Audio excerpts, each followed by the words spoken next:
కర్కాటక రాశి. ఈ రాశి వారు సాధించే కార్యాలు ఆనందాన్నిచ్చేవిగా ఉంటాయి. సజ్జన సహకారం బాగుంటుంది.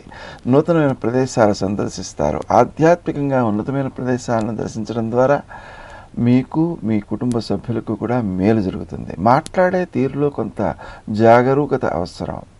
అనవసరం మాటలు మాట్లాడడం ద్వారా కానీ లేక కఠినంగా మాట్లాడటం ద్వారా కానీ వ్యక్తులు దూరం అయ్యే అవకాశం ఉంది. ముఖ్యంగా కుటుంబ సభ్యులతో మాట్లాడేటప్పుడు చాలా ఓర్పుతో మాట్లాడడం మేలు చేస్తుంది.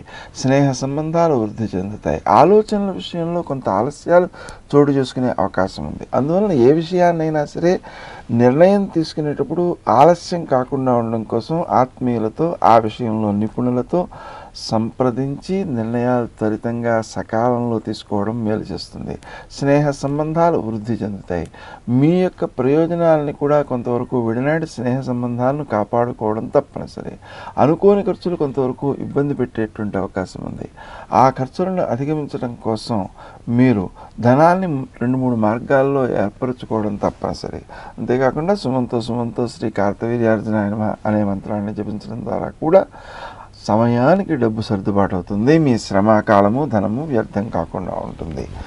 ఆరోగ్య విషయంలో ఎక్కువ జాగరూకతతో మెరగాల్సిన అవసరం ఉంది.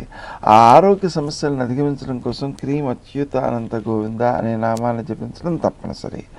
ఎదుటి వ్యక్తి యొక్క అవసరాలను మనం గుర్తించాలి తప్ప మనకు అవసరం లేనివి ఎదుటివాడికి ఇచ్చేసి దాన్ని దానం అనుకుంటున్నామంటే ప్రయోజనం ఉండదు.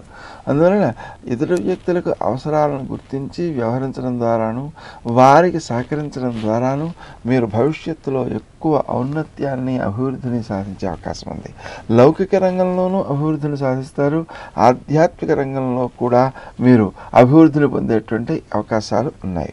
ముఖ్యమైనటువంటి కార్యక్రమాలని వాయిదా వేయకుండా లౌకికమైన ప్రయత్నాలతో పాటు ఆధ్యాత్మిక బలాన్ని కూడా సహకారంగా తీసుకుంటూ ఆత్మీయుల యొక్క సహకారం కూడా తీసుకుంటూ సకాలంలో పనులు పూర్తి చేయడం అనేది భవిష్యత్తు యొక్క ప్రణాళికకు మీకు ఉపకరించేదిగా ఉంటుంది.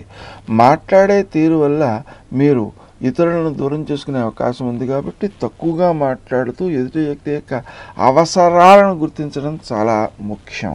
విద్యార్థులు నూతన విషయాలన్నింటినో తెలుసుకోగలుగుతారు. తల్లిదండ్రులు పిల్లల నిమిత్తమై శ్రీ హయగ్రీవాయ నమః అనేటువంటి మంత్రాన్ని జపించుకోవడం ద్వారా వారు అభివృద్ధిని సాధిస్తారు. ముఖ్యంగా వాడు పరీక్ష రాసే సమయంలో మీరు ఇంటి దగ్గర చేయడం కూడా మంచిది.